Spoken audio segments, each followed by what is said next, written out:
Good evening, everyone. If you've been hearing some weird sounds, I will reveal shortly what it is. But you may have already seen in the stream category that we are doing a little bit of a different stream today. The reason being that it is Friday and this week was exceptionally tough for me. And that's why we are going to have a little bit more of a chill stream today. And I thought that would be a great chance to break out a game that I've been trying out. And that game is called Townscaper.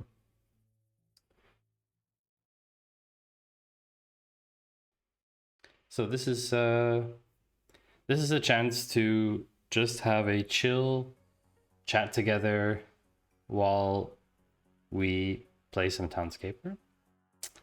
I'm actually not 100% certain if you guys can hear the music playing, because the game is actually quite loud, for me at least. So I had to turn it down for you guys. And I can see it peaking a little bit when I do actions. So I'm not sure how loud it is for you. But why don't you write in chat and let me know. And in the meantime, I will explain a little bit more about what kind of questions we can talk about today. What kind of topics, rather. Actually, the floor is completely open, so you can ask me anything. That's why it is called AMA, after all. But I did have a few notes that I made prior to the stream, just of a couple topics that I wanted to talk about, in case people are a bit slow in trickling in, or no one has a particular question burning on their mind for the moment. But first of all, how are you? Let me know in chat how you're doing. It's Friday evening for me, which means chill time, relax a little bit, wind down from the week, spend some time playing a game, spend time with talking to family, and spending more time with loved ones, such as my partner at home. What does it mean for you? You know, maybe you work weekends, you work shifts. Do let me know in chat. And in the meantime, I'm just going to build in this world. So maybe a little bit about Townscaper, actually. Townscaper first. Townscaper is a little indie game that has procedural generation in it. So basically, procedural generation means that everything is kind of made on the fly. So you can actually see here, as you build, it will dynamically decide what elements should populate. And I don't know the full extent of the game code in that sense, but I really like how the game is built in the sense that there's no real objective. You can just build whatever you want, and at any time you can just start from scratch. And then, yeah, you basically get like this beautiful UI here that you can actually completely disappear to make it look a bit more immersive. You can even put on a grid so you can see where you can build. I won't click full screen because that messes with things.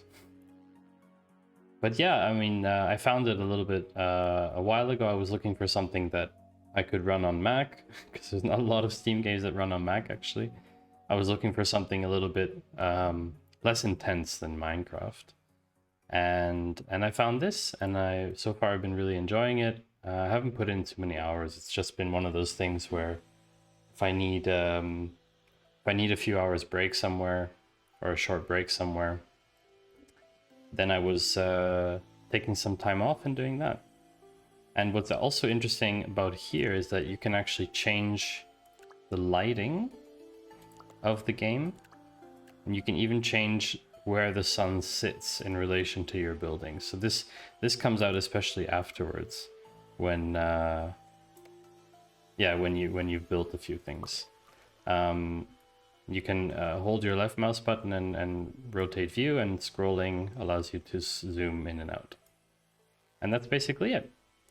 And I believe you can also save your game, although I haven't really figured out how to do that yet, even though it should be quite straightforward. So yeah, about the data stuff, because after all, this is a bit of a data stream. Let me know in chat if you don't hear the music. I can also turn it off. I think it would be beneficial to have music because, well, my voice alone is a bit boring, I think, anyway. So let me know if it's too low, and I'll see if I can adjust that. And otherwise, about the data topics, well, there's one thing that's been sort of burning in the back of my mind since a few weeks now. And actually, it came up again this week when I was watching another stream on Twitch from Rockstar74. And he actually had an interview with the CEO of a analytics software called Plausible. And it's very interesting because Plausible is in a category of analytics tools where they advocate being privacy first. Now, you know, privacy first means they're basically trying to differentiate themselves from tools like Google Analytics that are very invasive from a privacy standpoint. I actually don't want the grid. I find it a bit disruptive. And so tools like Plausible, they are advertising primarily from a I would say a functionality standpoint. They're basically saying, we allow you to collect data and insights about people visiting your website or product, but we do it in a privacy friendly way. And that's kind of interesting for me because this is a movement overall that's been happening, I would say, stronger and stronger the last 4 to 6 months. We've definitely seen a lot of activity. But I think it's been something that's how would I say that? I think it's been a long time coming. Let's put it that way. The topic of consent, the topic of privacy in general on the internet is a huge thing, and analytics tools, they're not saved from that discussion by any means. I don't think that they're necessarily the focus all the time, which is okay. But I don't think they should be exempt from that discussion at all.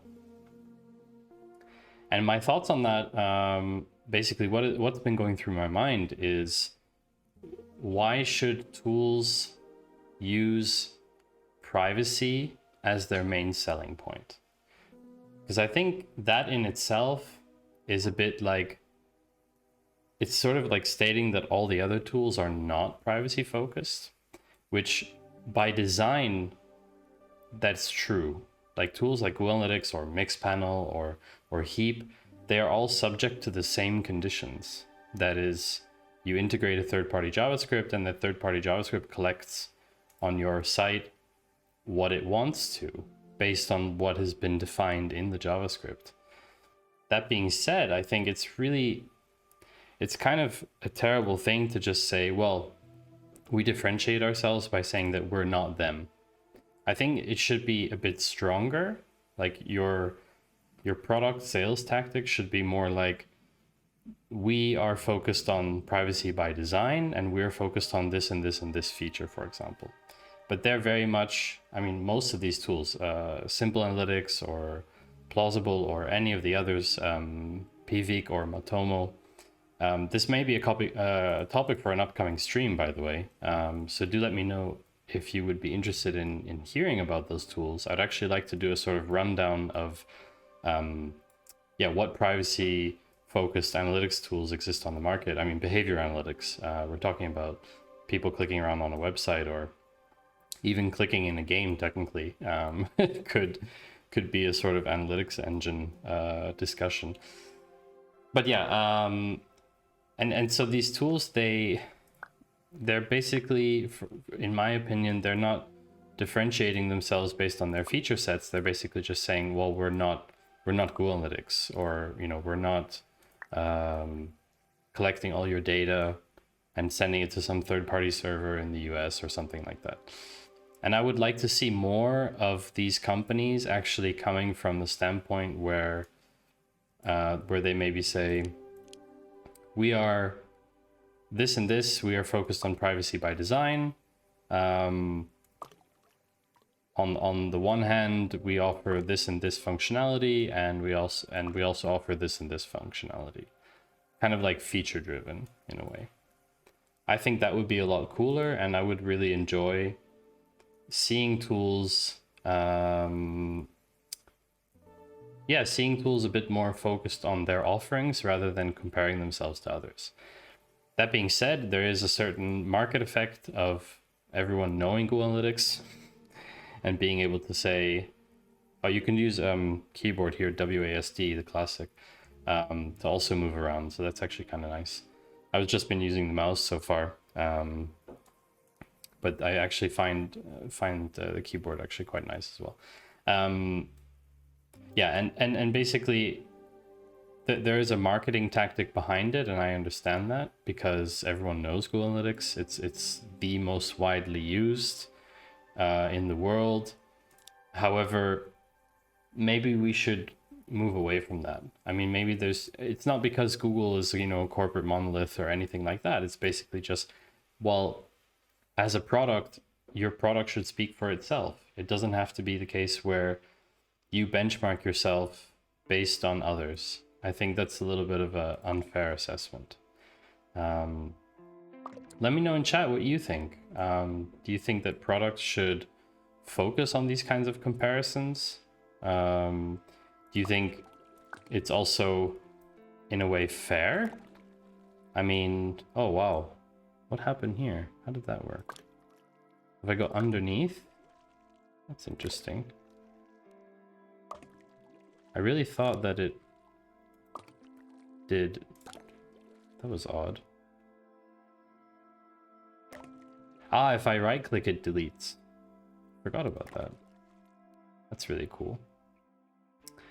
Yeah, what's your opinion on that, chat? I mean, maybe you're okay with it. Maybe everyone says, yeah, it's totally fine to have tools say, we are not Google Analytics, we're better than Google Analytics, because everyone knows Google Analytics. But personally, I think it's a very weak tactic for me. in terms of selling a product. So do let me know what you think. I mean, that's what we're here for today, is just sort of chilling and maybe discovering a few questions. Svene, nice to see you in chat. Bit of a different topic. I just joined, so excuse me if you're talking about a different point of view. But what about lock-in effects from connection to marketing tools? This is a great topic. It's definitely connected. So I was talking about kind of privacy tools. A lot of these privacy tools. Yeah, a lot of these privacy tools kind of just benchmark themselves against others, like Google Analytics, and say, oh, we're not Google Analytics. You know, we're privacy by design. And I find that a bit weak because they don't actually tout their features. They basically just say we're not Google Analytics. And by default, that should somehow be good. But, you know, that's like someone saying, okay, we're not Volkswagen. That doesn't necessarily mean you're a good car manufacturer. So would probably be number one comment from everyone in a company that is not in analytics.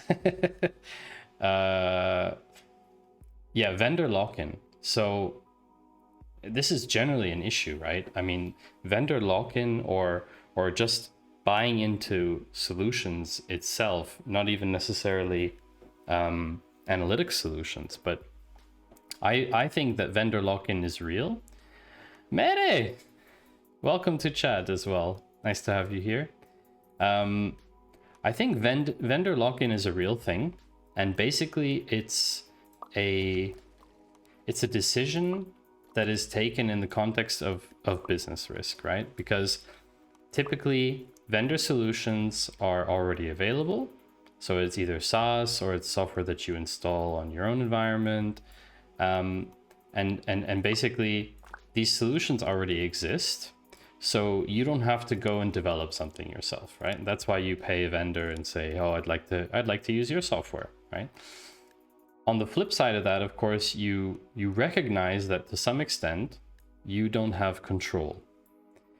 So this is Townscaper, Mere. It is a beautiful indie game where you just build.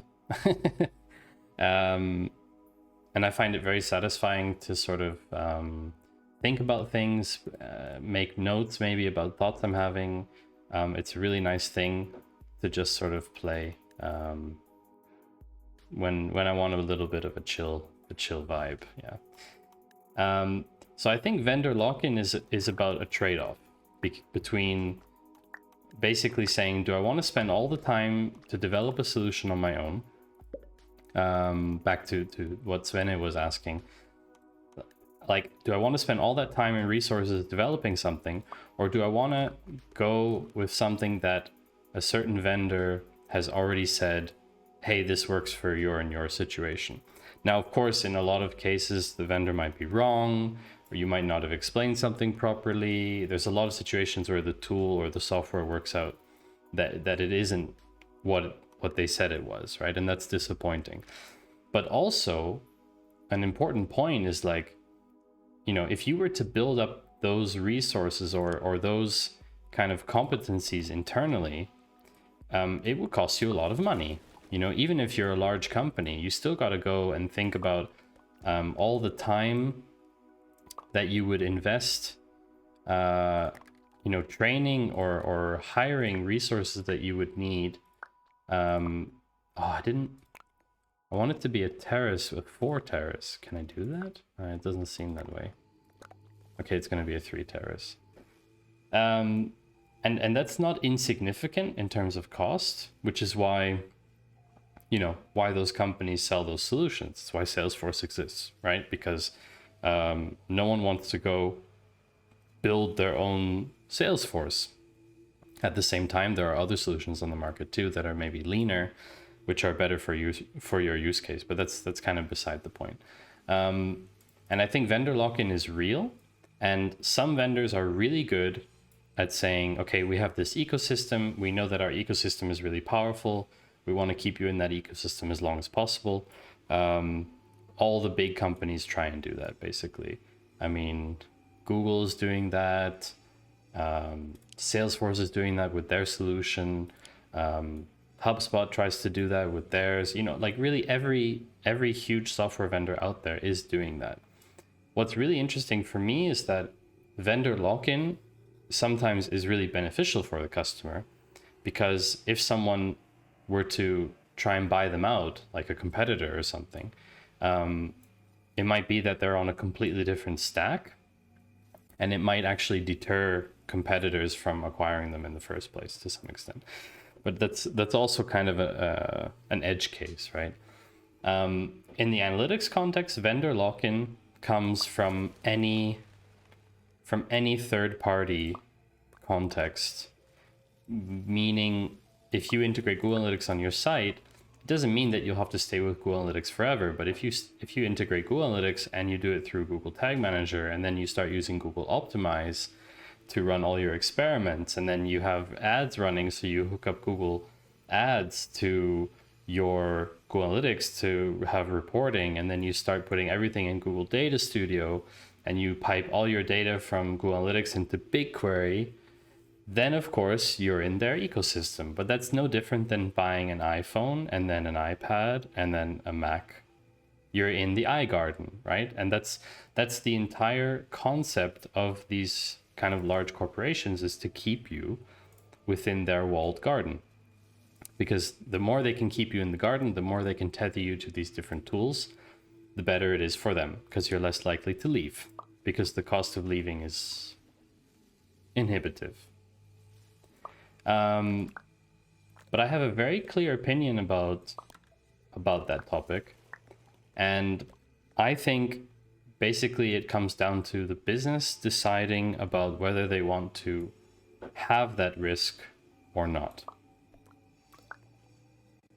And this song is creeping me out. There we go. So basically every business needs to decide for themselves if they are willing to accept the risk of saying, okay, we know that we could build our own analytics solution. Let's talk about the context of data collection, right? Because I mean, this is it's a data themed AMA anyway. But in the context of data, like any company can build their own analytics solution. The technology is available, right? You could have all your own pipelines. You could run everything on 3 or 4 different services so that you don't run into kind of lock-in. You know, if you don't like BigQuery, then you run it on AWS. If you don't like something from Amazon, then you run something on Microsoft. I mean, you can do so many different things. You can self-host things. You can buy a BI tool that's open source. I mean, there's so many ways to construct your stack that it would not be tied to one vendor, right? You don't have to go like the all-in Google route, for example. The complication arises for the companies saying something like that. Complication comes in where the company says, well, holy crap, did you guys see that? What? I gotta show you this. This is so cool. I really like this game. The complication comes from, you know, then basically all of these tools need to somehow work together, right? And this is, I think, Svenja, this is what I think you were getting at, is that as soon as you introduce your own ecosystem where you don't have all of those things from the same vendor, you need to figure out how they work together. And of course, that is technically more challenging. It's certainly technically feasible, but it is more challenging for the organization to do. And so it's not uncommon for organizations to take things from the same vendor because they want to save themselves all this hassle. And my opinion on that is very clear.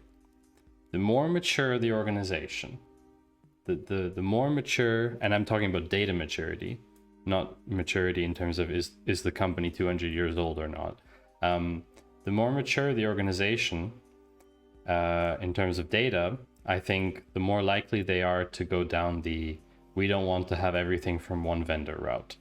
The main reason being is that organization has their own set of requirements, and they've thought about what kind of things they need that vendors don't offer, or maybe one vendor does and another vendor does as well, but those two don't link together. And you know, they want a high degree of flexibility, right?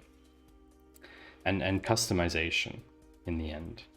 And I think that can only happen in a company that's really got some kind of mature, how would I call it, like some kind of mature point of view of this topic.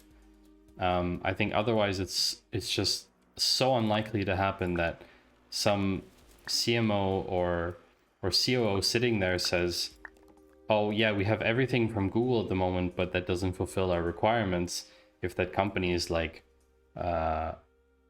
just reporting on page views, basically.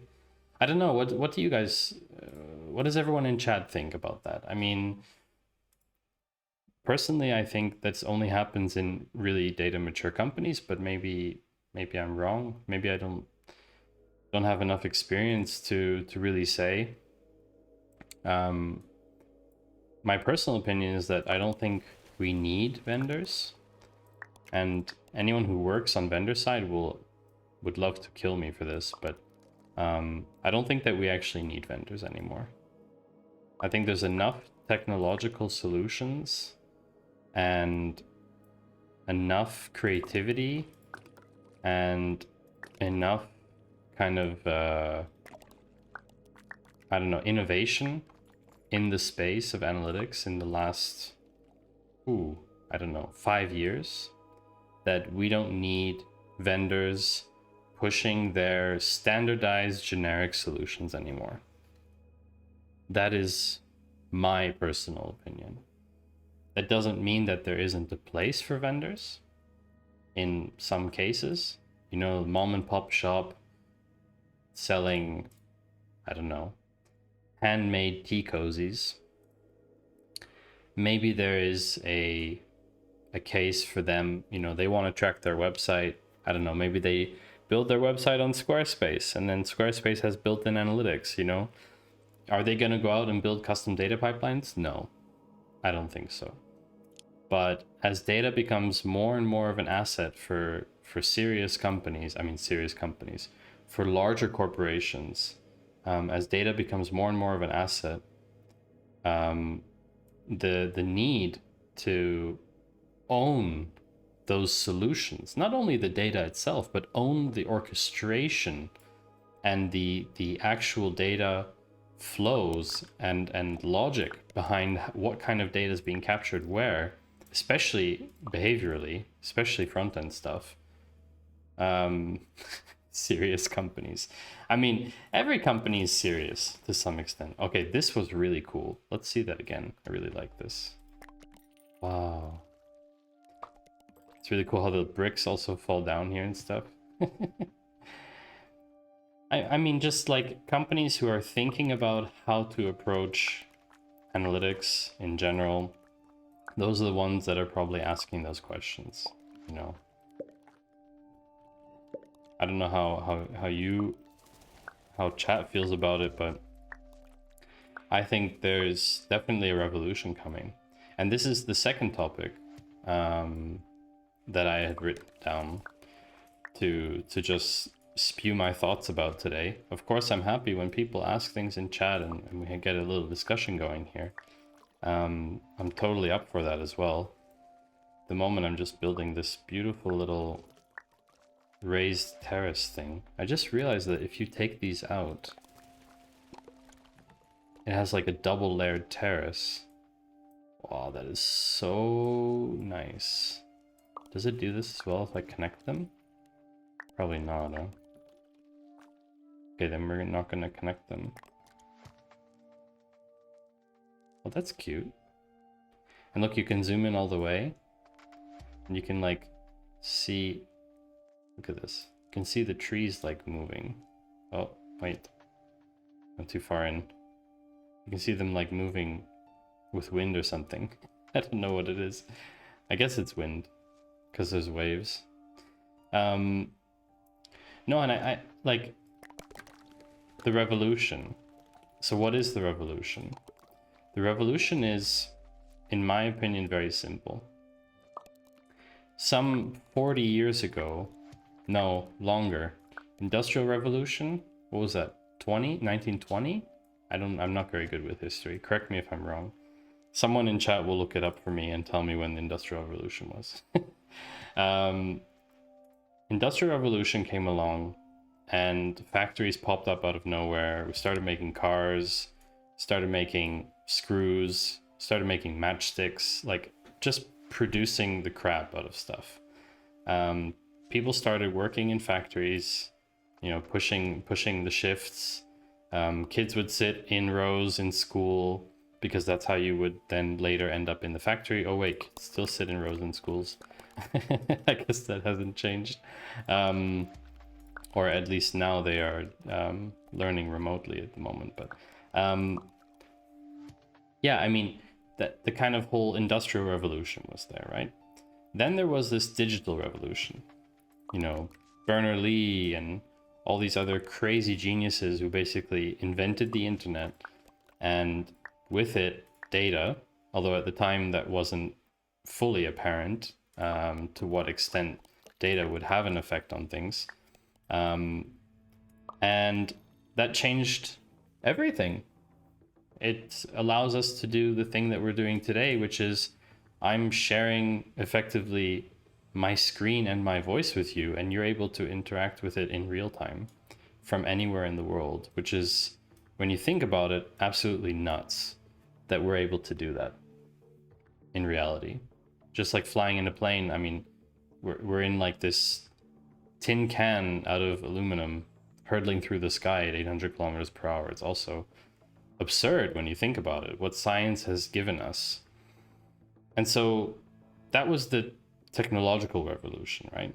Digitization. And there's all this talk about like Web 2.0, Web 3.0, Web 4.0, and whatever integer you want to put there, it doesn't really matter. But for me, the next revolution is personalization. Personalization is the future because I think everybody wants things tailored to them. Nobody really likes generic solutions. And this applies to everything. This applies to our clothing. This applies to the way we consume content on the internet, the way that we purchase our food, the way that we prepare our meals. Everything we want tailored to us. But that comes at a cost. And that cost today is data. And it's interesting because at the moment, at least, we are not given a choice between data collection and personalization. And I don't agree with that. I don't agree with that at all.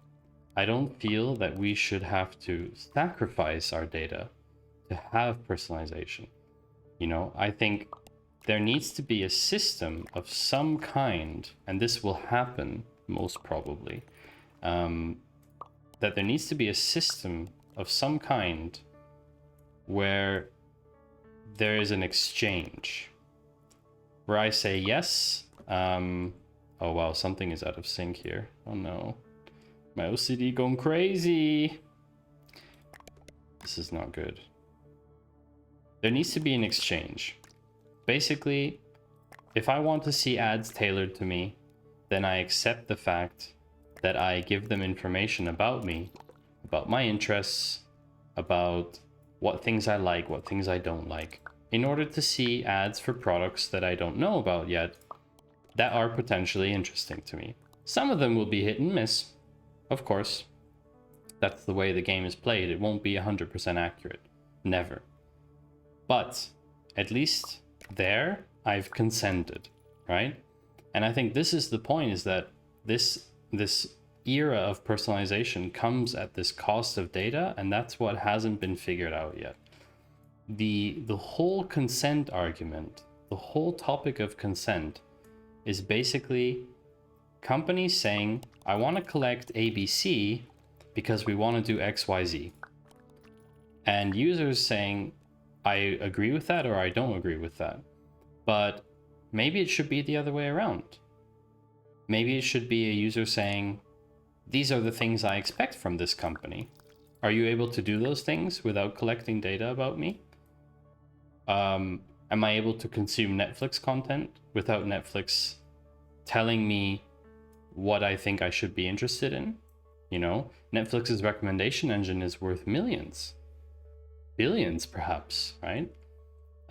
Because their engine is made in a way to keep you engaged on the platform and show you as much content as possible that they want you to engage with. But maybe that's not in the best interest of every user. Maybe not every user wants to be engaged. And this is where I think the future is heading. And it's quite hard to imagine today. It's a real stretch. Also philosophically, of course, making the user kind of the center of this decision model. At the moment, it's companies deciding this. And I think it's hard to imagine a world where companies are no longer deciding on their purpose on their own, but where users are kind of saying, this is why I'm paying for you as a service. This is why I hired you as a company, if you will. And I look forward to seeing that world, to be honest with you, Chad. I mean, I really look forward to seeing a world where when I go to the supermarket and I scan my little customer loyalty card, that purchase history is used in a sense, in a way that I suggested as a user. That I said, okay, these are the things I want you to use my data for. It's not the company coming up with ideas is wrong. I don't think there's anything wrong with that. You know, if the supermarket chain emailed me, or sent me a letter or whatever, if they emailed me, they contacted me and said, look, we have your purchase history for the last 8 years. From that, we would technically be able to tell you each week what you're most likely to buy. And that's fine. You know, we could, push you a discount here or there for something. But actually, it would be most benefit to you if we were to introduce you to new products you might like based on what you have purchased so far. Would you like that or not?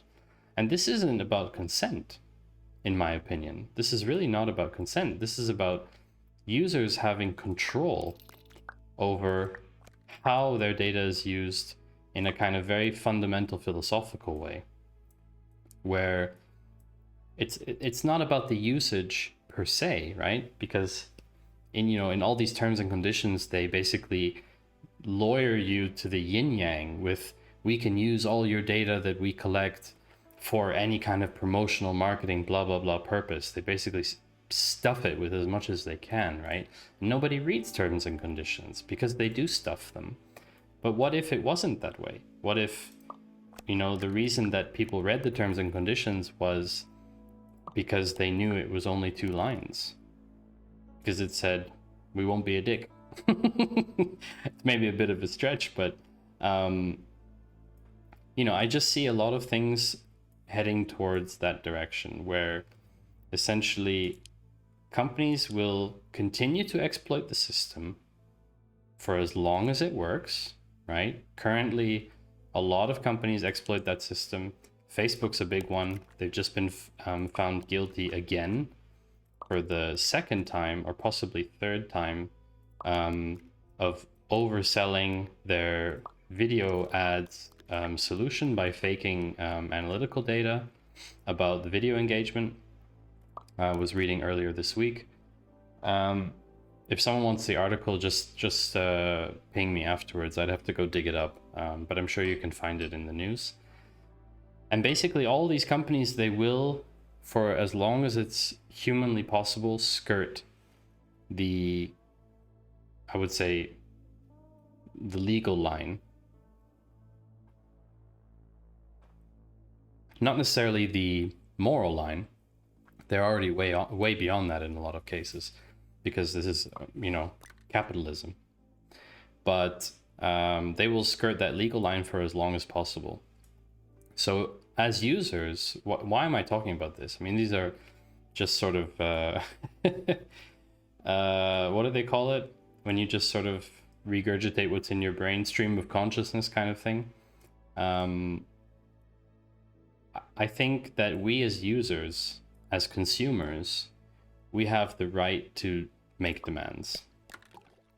And so the next time that you sign up for a service, the next time that you purchase something somewhere, have a look as to what they're telling you that they want to use your data for. And not only your demographic data, like, you know, where you live and stuff like that, or really like behaviorally speaking, are they going to collect your purchase history and then based on that make you recommendations, or what are they going to do, right? What are they really going to do with the information that they harvest about you? So yeah, that's something I think that everyone can do their part to have this kind of change. And there's nothing wrong with personalization. There's nothing wrong with wanting things tailored more to our beliefs and our desires. I think that's human nature, and I don't think we can go against that. But we have to understand that it comes at a price. There isn't a world, in my opinion, where all of the data collected about us, you know, disappears, and it's sufficient that everyone just sort of, you know, expects that there will be personalization. You know, I don't think that's possible. I don't think it's realistic. I think that everyone is too different, you know. Be yourself, because you, there's only one of you. Everyone else is taken. What to do about WhatsApp? Batyards, what do you mean? I mean, do you mean in the context of the whole them changing their terms and conditions? Is that what you're referencing?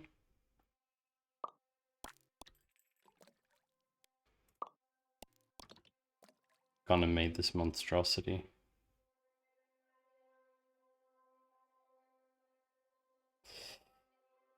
So do you accept or not? Well, obviously I can't tell you how to consent. I can tell you what my opinion is. My opinion is that if you don't want to accept WhatsApp's terms and conditions, that's totally fine. But then you should also not have a Facebook account. You should also not have an Instagram account. You should also not have a Twitter account. You should basically not have any accounts with any of the major social media providers. LinkedIn, you should basically close all of them. At least be consistent, right? The data exchange that was happening between WhatsApp and Facebook was already happening before, right? This data exchange is not new. They are just formalizing it in a different way. And that's why it's blown up, is because they have specified a little bit more about what they want to do with this data exchange, specifically in the context of businesses, about how they want to authorize businesses to use your information for targeting purposes and things like that. But realistically, there isn't actually any difference to before. So if you're being freaked out by the change, then it's an overreaction, in my opinion. Like, it really is, because for a typical end user, nothing is really actually going to change. The data exchange is still there. Facebook was already doing it before, and they will continue to do it. And if you're not happy with an organization like that harvesting so much of your data and having so much power, then get rid of them. That's my opinion.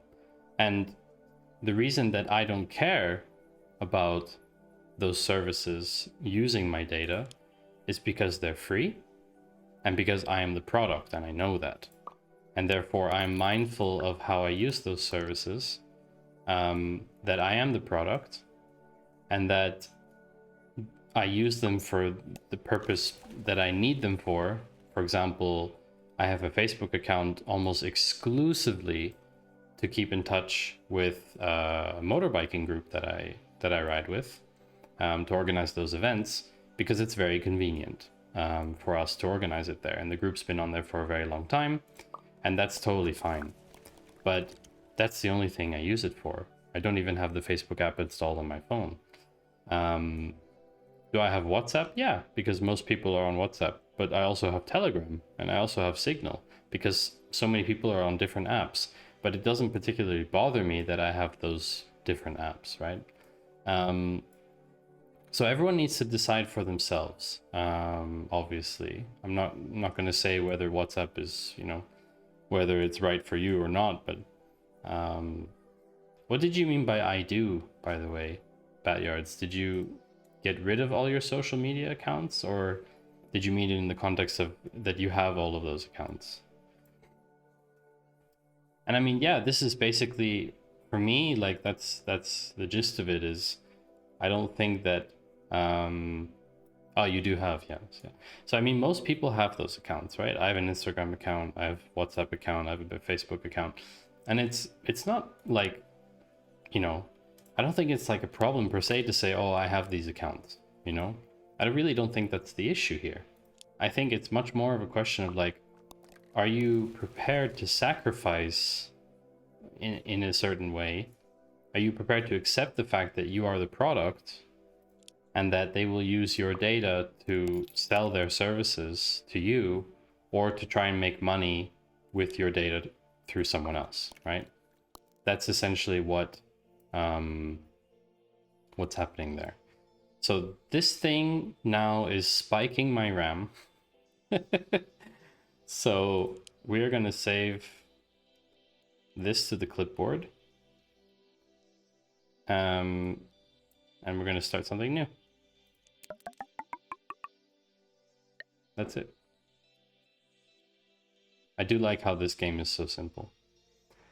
And with a new board, we can also talk about another topic. Unless someone wants to ask some more questions or make a comment about what the thread we're on at the moment, I'm totally open to that. But it's up to you, chat. I am just doing a chill stream, so I'm very flexible today. The other thing that I wrote down that I wanted to kind of actually talk through a little bit on stream, because sometimes when I have thoughts that I want to work out, then I tend to just chat to like people who are really close to me in the analytics space, for example, so that I can get their opinion on it and stuff like that. But I think it's also good to stretch outside your comfort zone and talk to people who aren't directly in your space, so that you can kind of get a read on what others think about this topic. And I wonder if anyone can guess what's been going through my mind. I wonder if anyone can guess in chat about what I want to run through a little bit on stream. I will be very curious to know if someone could guess it. It's definitely data related. Let's put it that way. And it ties back to a little bit of what we talked about in the beginning about vendor lock-in and vendor solutions versus non-vendor solutions. But I'll give chat a few minutes to think about that, because maybe someone will figure it out. Or you can just guess randomly. It's also fine. I'm doing a completely different building style this time. Just sort of randomly connecting stuff. Also, the sound design of this game is really satisfying.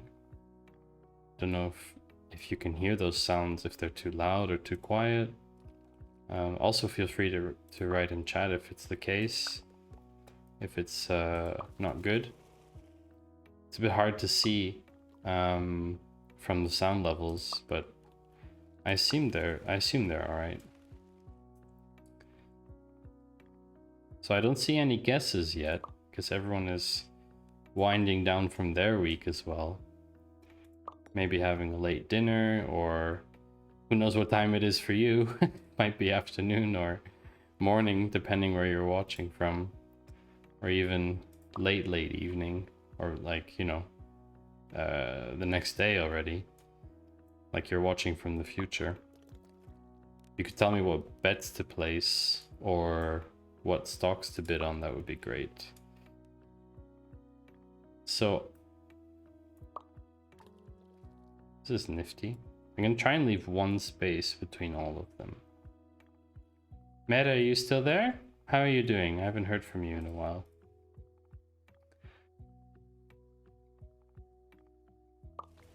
Didn't manage to catch your last stream, I think. I saw you go online, but I think I was busy that night. Can't remember now. I want to switch colors. So, what are my thoughts that I need to run through? They're a little bit related to vendor stuff. It's not directly vendor stuff, but basically what I've been thinking about recently is how good is open source versus building it yourself. And it's kind of a complicated topic because some open source solutions you actually do need to build a lot yourself. Like you're not able to just kind of use the open source solution as it was designed. You really need to actually implement a lot of technical changes to it. If we were to make an example, something that's open source, like that we were looking at last on stream on Monday, like Meltano, which is this data pipeline tool. Now, it's open source, which means you're also free to change it as you want, but that means you would need to kind of understand the inner workings of it, right? It's not something you could just go and modify very easily. I mean, you have the code at your availability. It doesn't mean that you have the capability to actually modify it so that it works, right? I mean, on a technical level, it may be very challenging. So one thing that's going through my mind in that context is basically, I think open source is great because it allows others to contribute to what you're building. So if we take an example for like open source Twitter bot or an open source common standard for like Open Graph, you know, for these preview images for social, when you share a link to a social network and things like that. I think those are really powerful things. I mean, powerful in the sense that it really allows a lot of people to contribute on something, and the more people contribute to something, the logical output is there's more brain power, so it gets better.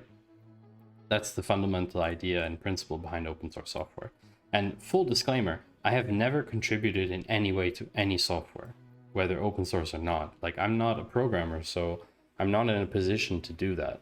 And I think people who are programmers, a lot of devs here, also on Twitch, a lot of dev communities, of which I'm slightly part of in a way as well, because I do a kind of development. I mean, data is also strongly linked to the technical world. A lot of those devs are in a position to contribute, and so I think it's great when they do, you know, or when they even write software themselves and say, oh, yeah, you know, this is open source, so you can use it as you want, you can go and change it, and even, you know, in some cases they kind of make it more than open source. They, you know, want people to collaborate on it and improve it, and I think that's really cool. On the other hand, there is something to be said for ownership and customization, or in a sense, like what makes a company valuable. And I mean, whether you agree or not about a company existing in the way that it exists today, I mean, it's obviously very capitalist to have companies trying to get bigger and bigger to try and earn more money, etc. I think that's also probably going to change, but that's a whole another topic. Basically, companies, their value comes from the people that work for them. But of course, those people aren't there forever. I mean, besides people naturally just changing jobs, people also, for example, die and they don't work anymore because they retire, etc. And maybe that's a little bit of a grim, a grim view, but it is the reality. And those companies continue to exist for many, many years. So what is the actual true value of those organizations? And I believe it's not the tools. I mean, correct me if you think I'm wrong. Feel free to contradict me, chat, at any time. Really, I welcome other opinions. I really like to listen to other points of view. But my view is that the tech has absolutely nothing to do with the value of the company. But there's one exception to that, and that is maybe in the medical field, where research of a certain nature gives those companies certain proprietary advantage because they have like a certain technique that they've mastered. But I don't think that fundamentally, with that exception, I don't think that companies derive value from their technology. And technology for me is an enabler. So when you ask yourself the question, and this is coming back to this data topic, right? I'm coming full circle, I promise. I'm doing this. Because this is like very stream of consciousness, so everything is a little bit rough, so you'll forgive me for being a little bit rough around the edges.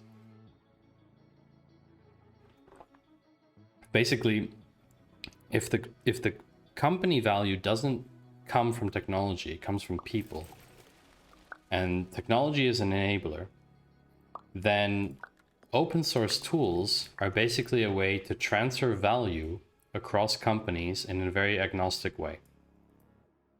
Which is a fantastic thing, actually, when you think about it, because transferring value between companies ensures more balance overall. So basically, if we consider, for example, two companies, company A and company B, operating in exactly the same space, doing exactly the same thing, same product, same people, same marketing, same tactics, those two companies can coexist for a long time. They really can. And there are many, many company examples like this, that companies coexist like this. I mean, Apple and Microsoft coexist. You could argue that they're fundamentally different, but let's say for the sake of argument that they're not. They're both technologically, I would say, basically it started out in personal computing, but okay, it's maybe not 100% accurate. But there are plenty of examples of companies that, yeah, they are identical in almost every way possible, but they coexist. So if we consider capitalism, then how is that possible? And the reason is, well, there's enough to go around for everyone. And this is what's exciting for me, is thinking, well, if there's enough for everybody, then we can surely share that value in a very kind of agnostic way. And one way to share that value is through technology.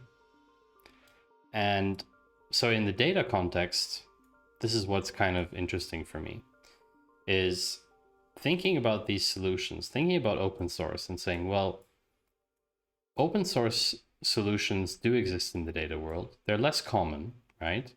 And I think that's due to the proprietary nature of data, where a lot of companies feel like data is the new oil, or data is gold, or insert common, some kind of raw mineral or something, right?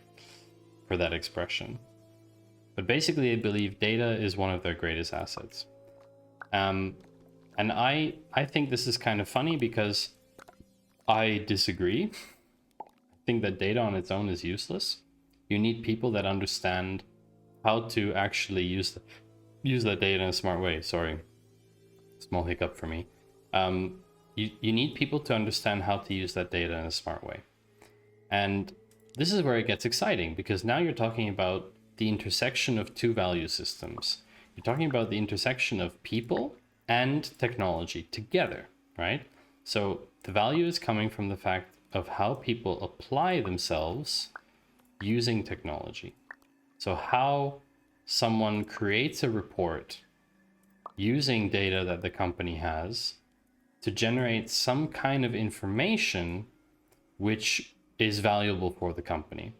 And this, for me, is what could be more open sourced. And I mean open sourced. It's not the right term because it's referring to licensing, which isn't what I'm talking about. I maybe mean more of like communitized. So not commoditized, but communitized. And I mean that in like the following context. So for example, someone is working at company A and someone else is working at company B. Like someone in chat, I don't know, Svene, for example, works at company B and I work at company A. And our companies are identical for this example. Our companies are almost identical. They just have a different name, but essentially they follow the same strategy. They have, similar size, they have similar organizational structure, etc., etc. They sell similar products. It could be super beneficial for those two companies to work together. Like I said before, those two companies can coexist because there's enough to go around, right? As capitalism would tell you, oh, it needs to be a monopoly or something like that, but it's not true, right? There are many forms. There are many forms of companies that exist, or what are those called? Economical forms, basically, like oligopoly and monopoly and duopoly and all that stuff, of which only one of them is a board game, I believe. But all of those forms exist, so it's also totally possible for those two companies to coexist. And if they're coexisting, why should they not go further? Where is the downside in having those two companies exchange knowledge? Now this happens, someone's going to say, this happens already, Maddie. Like the companies are already doing this. They're holding conferences, they're holding hackathons, they're holding like all kinds of cool collaborative events and stuff like that where anyone from any company can attend. And you're right, they do those things. But there is a huge asterisk hanging above those things. And the huge asterisk is usually that no one actually exchanges raw data. Basically, people exchange insights. So if Svene and I would sit down, we wouldn't actually exchange raw data. Our companies would prohibit that. They would want us to exchange maybe views about a certain business problem, or I don't know, we might look at a certain problem together and discuss different approaches to solving that problem. But it wouldn't be like, okay, come take a look at our, I don't know, database, stupid example, but come take a look at our data and see what you find, kind of thing. I don't think that's going to happen. And why does that not happen? Because companies consider data to be proprietary for them. And I understand the nature of that, but I also see more and more companies now following this transparent approach. So they are kind of laying everything bare. And it started sort of like transparent startup, but I think now there's also like more formally established companies also doing it, where basically they lay everything bare. Oops, I didn't mean to do that. They lay everything bare, meaning they show how much money they're earning. They show how much they're paying for software solutions that they use to run their business. They show how much they pay their employees, not on individual level, but on aggregate level for the entire company. They show everything, black and white, publicly. They share everything. And that's, in my opinion, really, really forward thinking. And it's not even innovative. It's just saying, let's do away with all the stupid formalities. There is plenty of space in the market. It's a free market. There is plenty of space for people to, for companies to coexist in this world. So why not make the most of it and have an open exchange? And when I say open exchange, I really mean it, like exchanging actual data sets, I find would be super beneficial. And so this is something that's been running through my mind, for a while now. I haven't had a lot of time to really formulate it. There's been so much going on.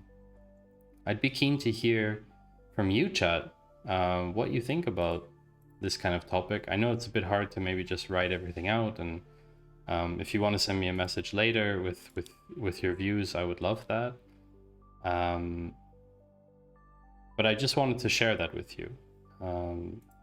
I wanted to share that with you, and then this will go up on YouTube later, and it'll be there for the world to hear and you know, view and listen to weeks and years afterwards. And I think it's a shame that everything is seen as so proprietary. Everything is seen as so closed off and private, and I don't think it needs to be that way. I think there's so much potential for companies to share and learn from one another that they don't need to do that. They don't need to say, oh, let's keep everything completely locked down because, you know, we can't learn anything from company B, they're our competitor. You know, I think that's very narrow-minded thinking. And so I hope that one day, you know, I have a startup as well that we're trying to get off the ground since a few years. I would hope that one day, if I'm in this space, or I'm in the situation where with my company or our company, because me and my co-founder, if I'm in the situation that we are in the market with others, I would want to seek cooperations with them to try and derive the most value for both or all companies in the market, to coexist. I'm not saying peacefully, I'm saying coexist, right? They will always be competitors, right? You will always be competing with one another for the same customer, if you will. But I feel like it's something that you could do. I don't think there's anything really stopping you from having that level of cooperation. And you know, to some extent we already tried that with many of the concepts or startups that we see starting up in the same spaces as we approach them.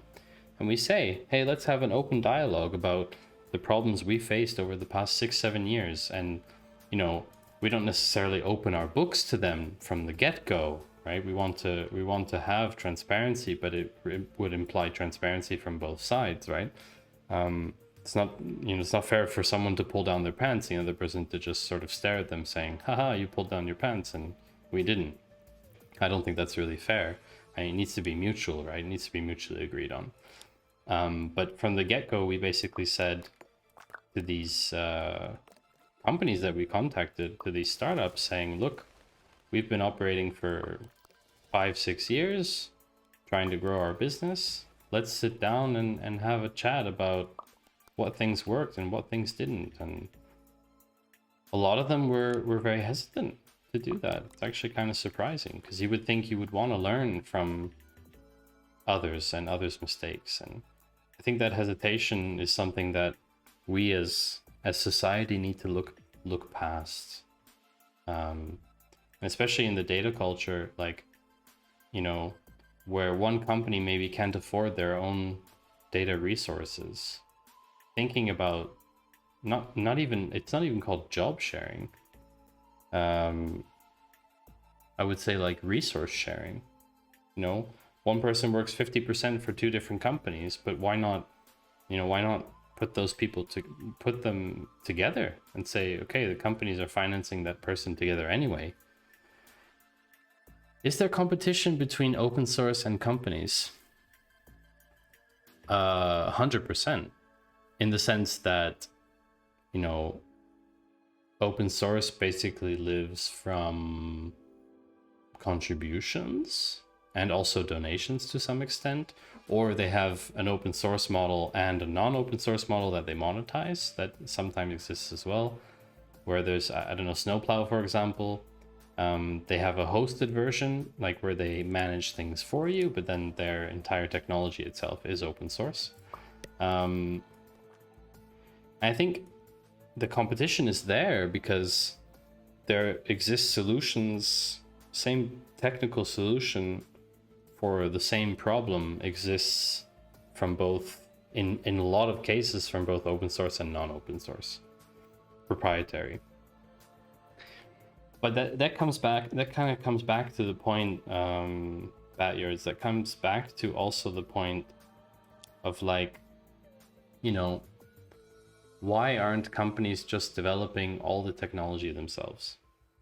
You know, if they really feel that technology is such an advantage to them, then surely they would just go and write everything themselves and write all custom code and make it specific to only their use case. And I think a lot of the times they don't do that is purely resources. So they just say, we're not willing to invest, I don't know, 20 developers for 6 months working on something that we don't know if it's going to work in the end or not. We'd rather take some kind of final solution that already exists, okay, open source or not open source, because they know it will work.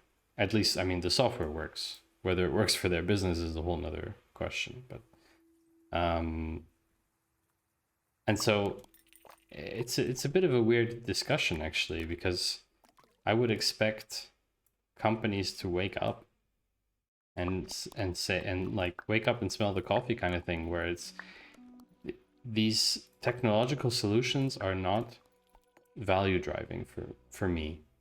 It's really about the people and the processes behind them.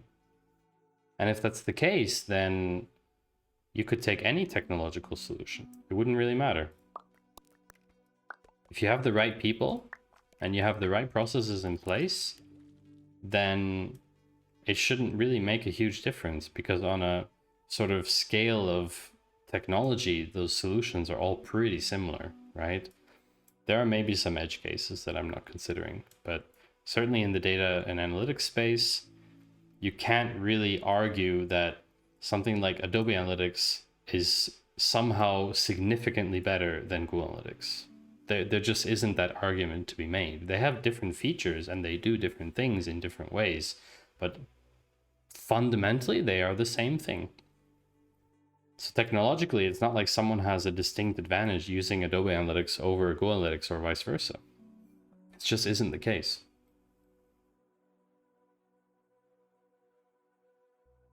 And I think that's what a lot of companies maybe don't understand, is that they think technology gives them the edge. They're always looking for the newest tool and like the newest, like cutting edge thing to help them derive more value or something. But I think that's a huge mistake. Maybe that was a huge mistake. I don't know. I just wanted to start something new. I think this will be my last one for today as well. People are the edge.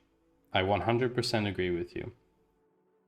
If you've ever worked at an organization and you think back to kind of the most key moments of when something was really difficult, really, really difficult, and nobody knew how to solve it. There was some kind of problem or huge crunch for something, and nobody knew what to do about it.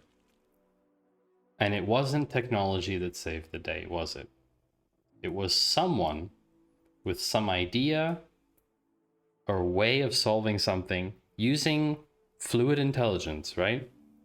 I learned about this the other day. I mean, I knew about this, but read up again on it, about this concept about fluid and crystallized intelligence. And crystallized intelligence is basically all the things that you know, facts and figures and things like that. All the information that's stored in your brain. And fluid intelligence is basically problem solving and puzzle solving skill, right? Where you are able to solve or to derive an outcome for a certain situation without actually knowing the information. And people who have high fluid intelligence, and I consider myself someone who has high fluid intelligence, and most of the tests that I've taken, they say the same thing. People of high fluid intelligence, they are the person in that room who came up with that solution and said, hey, we can solve the problem this way. We could try this. And it wasn't the tool that saved the day. It was a person. And I think companies need to recognize that. They really need to see that technology means to an end. Very cool. Lots of really great technical solutions.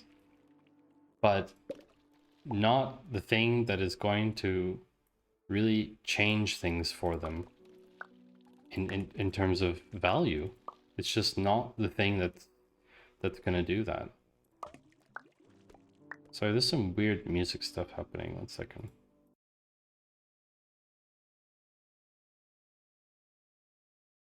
I think Pretzel was having some issues here. Oh, there go the seagulls. Yeah, and I think it will take a long time for companies to recognize this, because it will take a lot more people like you, Batyards. It will take a lot more people like you to get into a position of power, I would say. I mean, power is a very political word, but to get into a position where they're able to fundamentally change the outlook of companies, to the point where companies then say, people are our greatest asset, and they actually know it. They don't just say that for marketing purposes, for HR, you know. I think that's going to take a long time still. But that's not any reason to not try. Oops. I'm not sure I wanted to do that.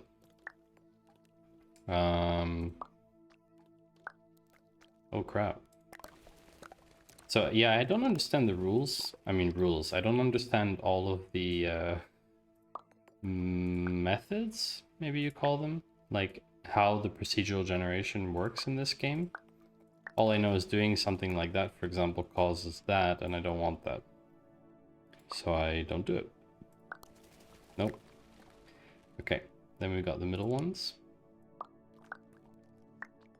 So I'm just... yeah, I think it's a very interesting topic. Definitely. It's also, I mean, it's somewhat philosophical in a way, right? Because each company or each person has their own view about that, and I'm not saying there's a right or wrong as well. I think that different views can and should coexist. But yeah, it's definitely something where people don't agree on. So what if such people gather outside of companies like the open source platform? Is this the next level after capitalism? Well, that's a deep question. I've been thinking about like also kind of future of work as well. I think a lot of people agree that kind of companies, the company job architecture, that is probably going to not exist forever. I mean, there's already...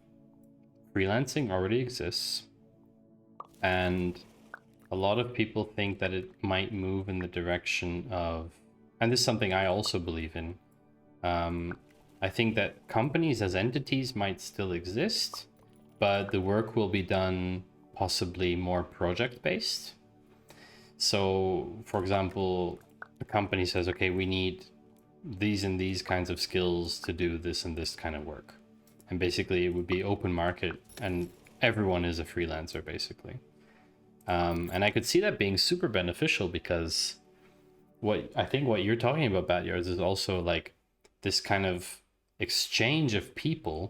If they work for so many different companies simultaneously, or so many different corporate entities or whatever, so many different initiatives, however you want to call them,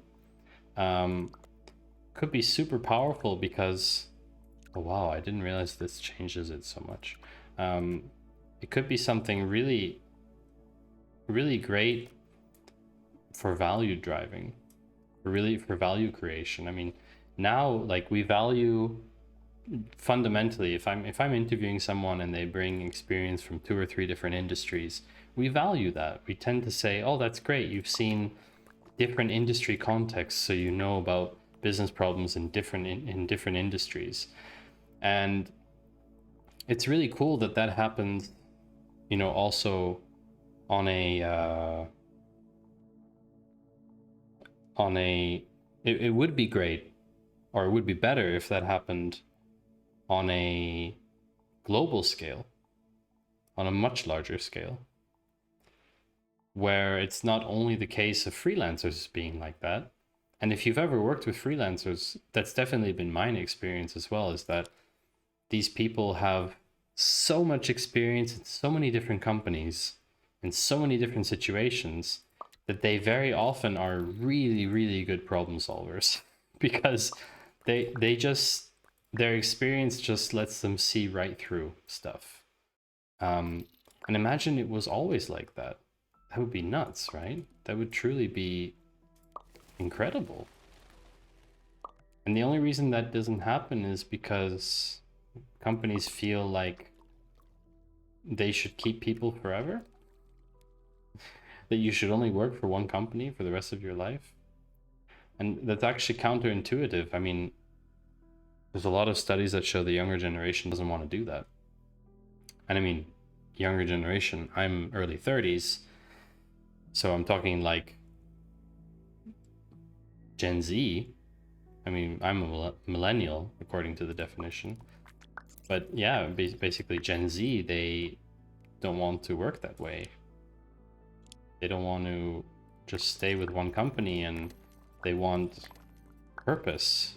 It's not to say others in other generations don't want purpose in their work, but this generation in particular is striving for so much purpose, and that's changing things a lot. It's really changing things.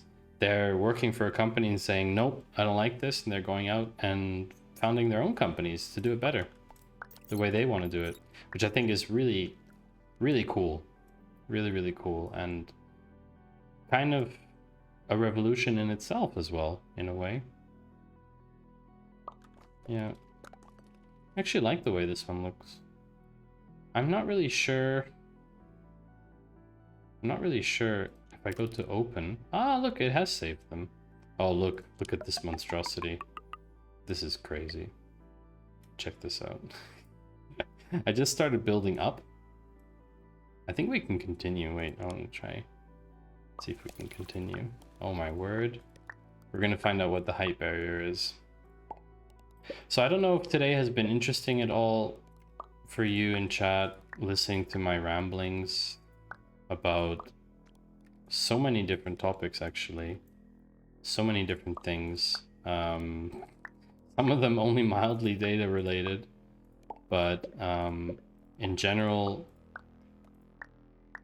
kind of the personalization revolution, I really feel very strongly about that. I feel like this is going to happen sooner than later,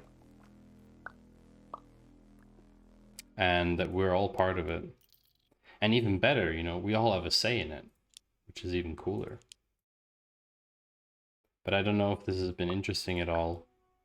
Feel free to let me know in chat if you found this interesting, or if you don't find this format that interesting.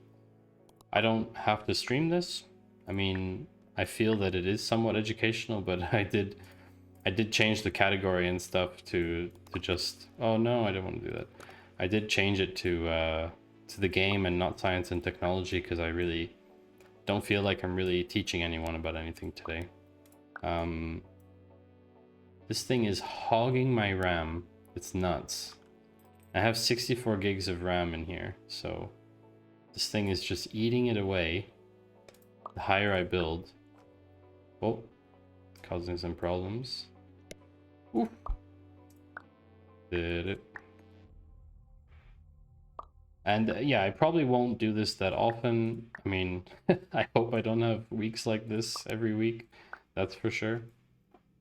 So we'll be back to our regular schedule next week on Monday, where I do have something cool planned.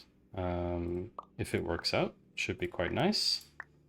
There's always a few fallback options, of course, if things don't go to plan. As I highly recommend for anything, is having a backup plan. Maybe not for dinner every night, because, you know, dinner should probably work out, but depending how you're feeling about certain things, it's worth having a bit of a backup plan. Oh, this is nuts. Okay, here we go. Is it gonna render? Oh, it's just stopped rendering. Oh dear. That's probably my cue. Oh, here we go. Wow. Wow. All at once. Super cool. Kind of cool. Yeah. I think I will take that as a cue to log off for today and call that a good stream. I don't know if you enjoyed that chat. Let me know. I think it was nice to sort of chill and talk about certain topics. Thanks, that was very insightful. Thanks, Batyards. Appreciate your inputs as well.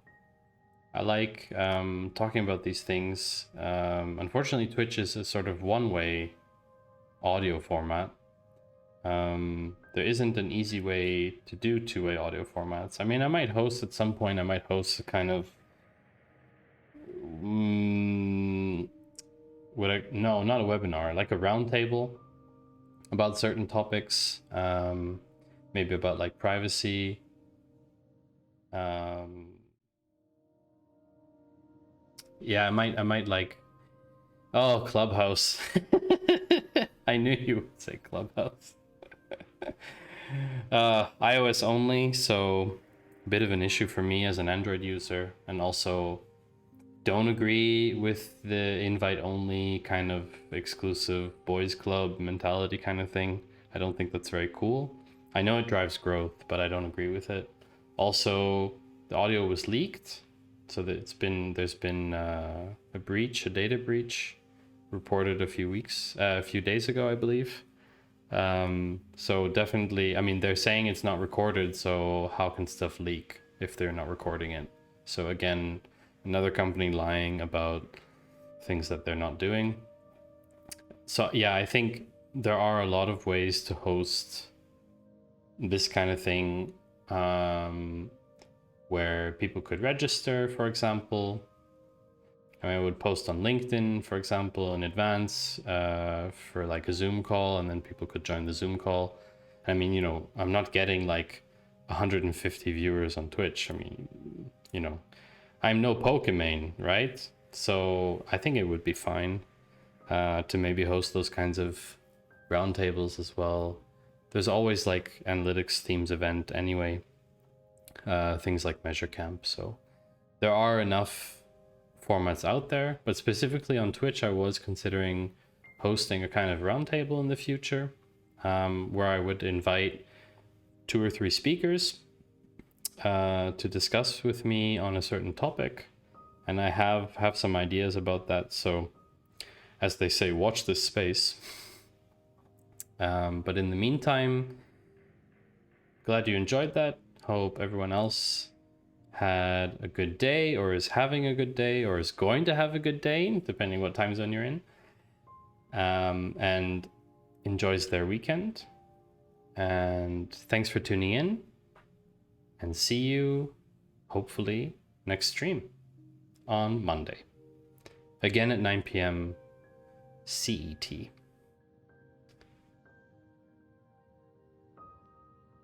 So enjoy yourselves. Bye bye, and thank you.